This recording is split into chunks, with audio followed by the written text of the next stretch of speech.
अस्सलामुअलैकुम नाज़रीन कराम, नई वीडियो में आपको खुश आमदीद कहते हैं। एक बड़े शख्स की हमारे कप्तान से दुश्मनी की असल वजह सामने आ गई है। ये जो पहले 2-2.5 साल से फस्तायत और जुल्म हो रहा है दो बड़े ताकतवर अशखास की वजह से, और उसके दरमियान में दो मज़ीद ताकतवर अशखास शामिल हो गए थे। एक ताकतवर शख्स की इमरान खान से क्या दुश्मनी है वो तो हमें पहले ही पता है, एक दूसरे ताकतवर शख्स की खान से क्या दुश्मनी है आज एक टाउट ने वो भी इंकिशाफ कर दिया है और उस ताकतवर शख्स को फांसी के फंदे पर ले जाने के लिए बेसिकली गवाही दे दी है। आपको उससे आगाह करता हूं, ये बहुत बड़ी खबर है। मेरे ख्याल में अगर आज की सबसे बड़ी खबर मैं कहूं तो ये गलत नहीं होगा कि एक ताकतवर शख्स की खान से दुश्मनी की असल वजह क्या है, क्यों ये सारा कुछ हुआ, ये मैं आज आपको बताता हूं। लेकिन थोड़ी सी हमने तवज्जो देनी है जो हमारे साथ मजाक किया गया था। एक खबर पिछले साल आई थी 10 जुलाई 2023 को। उस वक्त हमें बताया गया कि अब हमने पीटीआई को ख़त्म कर दिया है, सब कुछ फिनिश हो गया है, इंतशारी टोला सारा जेलों में है, 40-50 हज़ार लोग हमने पकड़ लिए हैं, अब मुल्क मुआशी इस्तेकाम की तरफ जा रहा है और मईशत ठीक होने वाली है 1 साल में। आज जब मैं तारीख देखता हूं तो 18 अगस्त 2024 है, तो जायज़ा लेना चाहिए कि क्या हमारे साथ मजाक किया गया था या फिर वाकई मईशत ठीक हो गई है। खबर आ रही है कि फैसलाबाद में 100 से ज़्यादा टेक्सटाइल मिल्स बंद हो गई, 2000 मजदूर बेरोजगार, और आगे खबर देने वाले कहते हैं कि बरामदात बढ़ाने के लिए हालात साजगार, मगर अगले माह बाकी मिलें भी बंद हो जाएंगी। ये 1 साल 1 माह और तकरीबन 8 दिन के बाद की कारकर्दगी है। जबकि हमें बताया गया कि मायूसी ना फैलाओ, मायूसी कुफ्र है, मईशत ठीक हो जाएगी। जबकि हम उनसे कह रहे थे कि आपने पेट्रोल वाली गाड़ी में डीजल डाल दिया है और आपका यह दावा है कि यह गाड़ी मंजिल पे पहुंच जाएगी, जबकि हम कह रहे हैं कि यह इंजन का सत्यानाश कर देगी। इस मुल्क का पेट्रोल था खान, आपने डाल दिया डीजल।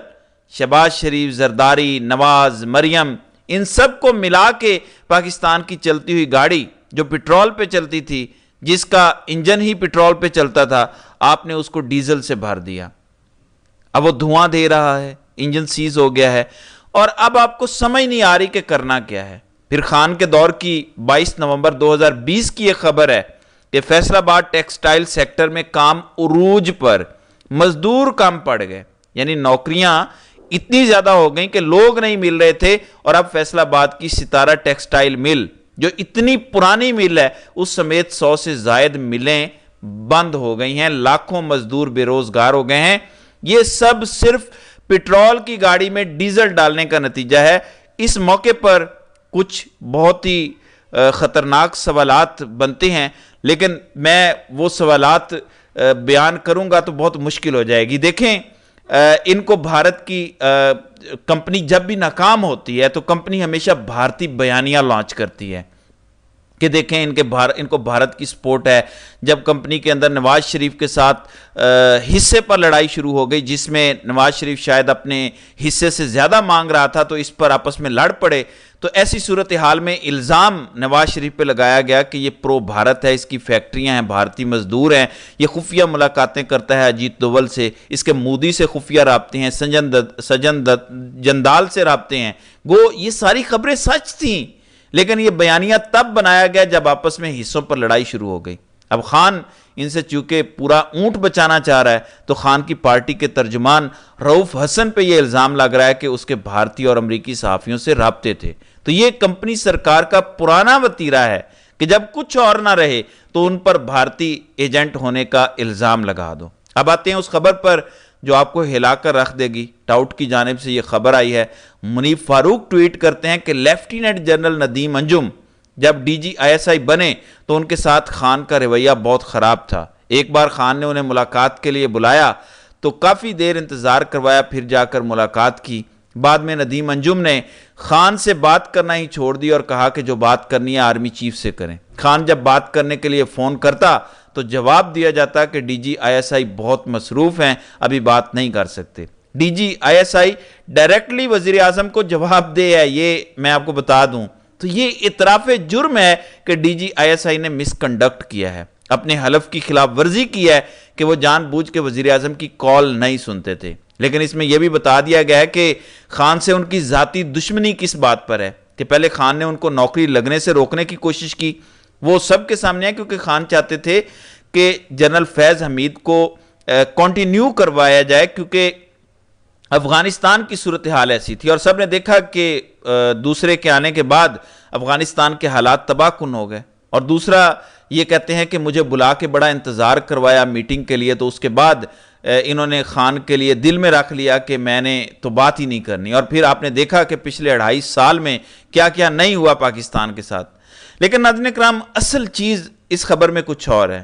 ہمیں 3-4 سال نون لیگ پیپلز پارٹی اور ان کے گماشتے یہ بیانیاں بیچتے رہے کہ خان تو جرنیلوں کے نیچے کام کر رہا ہے، خان تو باجوہ اور فیض حمید اور ان سب کے نیچے لگا ہوا ہے، وہ تو انہیں اپنا ڈیڈی بولتا ہے۔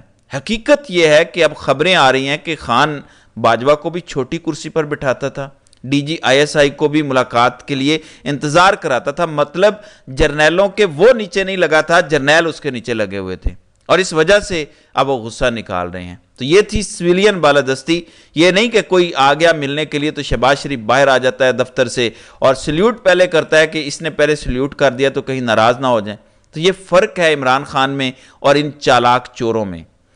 اب آتے ہیں آج کی ایک اور مضحکہ خیز خبر کی طرف جو چلائی گئی۔ میں تو حیران ہوں کہ پاکستان کن لوگوں کے حوالے ہو گیا ہے اور ہمیں کتنا یہ بے وقوف سمجھتے ہیں۔ پٹواریوں کو شاید یہ لگے کہ یہ قابل قبول ہے، لیکن میرے دماغ کی توہین ہے۔ یہ انٹرنیٹ پر دباؤ وی پی این کے استعمال کی وجہ سے آیا۔ انٹرنیٹ سلو ہماری وجہ سے نہیں ہے، نہ ہم نے بند کیا ہے نہ سلو کیا ہے، کیونکہ لوگ وی پی این استعمال کر رہے ہیں اس لیے انٹرنیٹ سلو ہے۔ یہ ہماری آئی ٹی کی منسٹر نے بیان دیا ہے، یہ ان کی دماغی حالت ہے۔ جو پیچھے سے واٹس ایپ پر بھیج دیا کمپنی نے، آگے پریس کانفرنس میں وہی چھاپ دیا۔ کیا انہیں پتہ بھی ہے کہ ٹیکنالوجی کیسے کام کرتی ہے؟ وی پی این لگانے سے تو الٹا آپ کے انٹرنیٹ پہ دباؤ کم پڑے گا، کیونکہ وی پی این پاکستان کا بیچ کا جو سیٹ اپ ہے اس کو بائی پاس کرتا ہے اور باہر کے سرور سے ساری ٹریفک دے رہا ہوتا ہے بندے کو۔ تو وی پی این تو آپ کا لوڈ کم کر رہا ہے، بڑھا کیسے رہا ہے؟ وہ تو آپ نے جو ڈی پی آئی لگائی ہے، ڈیپ پاکٹ انسپیکشن، وہ سلو کر رہی ہے۔ دیکھیں، ایک ٹریفک ہے جو بغیر سوچے سمجھے گزر رہی ہے، ایک ٹریفک ہے جس میں آپ ہر ڈیٹے کو کھنگالنے کی کوشش کر رہے ہیں کہ یہ کیا دیکھ رہا ہے، یہ کیا میسج کر رہا ہے، اس نے کیا ویڈیو اپلوڈ کی ہے، تو obviously اس سے ٹریفک سلو ہو جائے گی۔ در حقیقت ٹریفک تیز ہو تو آپ ڈیٹا انسپیکٹ نہیں کر پا رہے، تو آپ کو یہ سب کچھ سلو کرنا پڑ رہا ہے کہ آپ سارا ڈیٹا کی جانچ پڑتال کر سکیں۔ تو اور بھی بہت ساری وجوہات ہو سکتی ہیں، لیکن یہ کیا آپ نے کیوں کیا ہے آپ یہ سمجھ لیں۔ اپنا جعلی نظام کے لیے چلانے کے لیے آپ پورے ملک کا گلا گھونٹ رہے ہیں۔ وجہ، الیکشن چوری کیا، ڈالروں کا وعدہ کیا، معیشت ٹھیک کرنے کا وعدہ کیا، کچھ بھی پورا نہیں ہوا۔ نتیجہ کیا نکلا؟ نتیجہ ہمارے سامنے ہے کہ فیصل آباد جو پاکستان کو چلانے کا ہب ہے، جہاں سے ہماری ایکسپورٹ سب سے زیادہ ہوتی ہیں، وہاں پہ ٹیکسٹائل ملیں بند ہو چکی ہیں۔ ٹیکسٹائل ملز پاکستان کی ایکسپورٹ کا 60 سے 70% ہے، یاد رکھیں۔ یہ بند ہوں گی، ڈالر آنے بند ہوں گے، ڈالر آنے بند ہوں گے تو ملک تباہی کی طرف جائے گا۔ آپ اس سے نمبر 1 نظریں ہٹانا چاہتے ہیں، نمبر 2 آپ کے پاس سوائے اس کے کہ آپ جھوٹا بیانیہ بنائیں کچھ ہے نہیں، اور جب تک انٹرنیٹ کھلا ہے، کھلا بیانیہ بنتا نہیں ہے، کیونکہ مین سٹریم میڈیا تو کوئی دیکھتا نہیں۔ آپ نے چند افسران کو جو کہ سابق آپ کے ہیں، انہیں پکڑ کے ایک طرف ڈر کا بزنس چلانا شروع کیا عوام کے لیے، لیکن زیادہ اپنے ادارے کے لیے، تاکہ آپ کا ناجائز اقتدار چلتا رہے اور اس کو کوئی چیلنج نہ کر سکے اور آپ کی ایکسٹینشن کے رستے میں کوئی رکاوٹ نہ آئے۔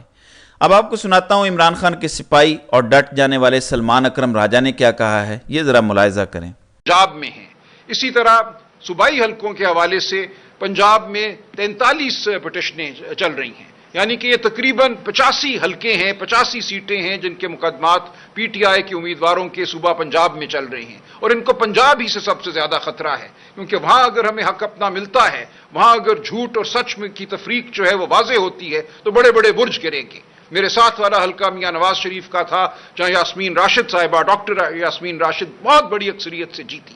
ہر ایک بچہ جانتا ہے کہ اس رات 3 بجے आरओ साहब को जो उस हल्के के थे उनको तब्दील किया गया, उनको अस्पताल पहुंचा दिया गया क्योंकि उस मर्द हक ने बेईमानी करने से इनकार किया था।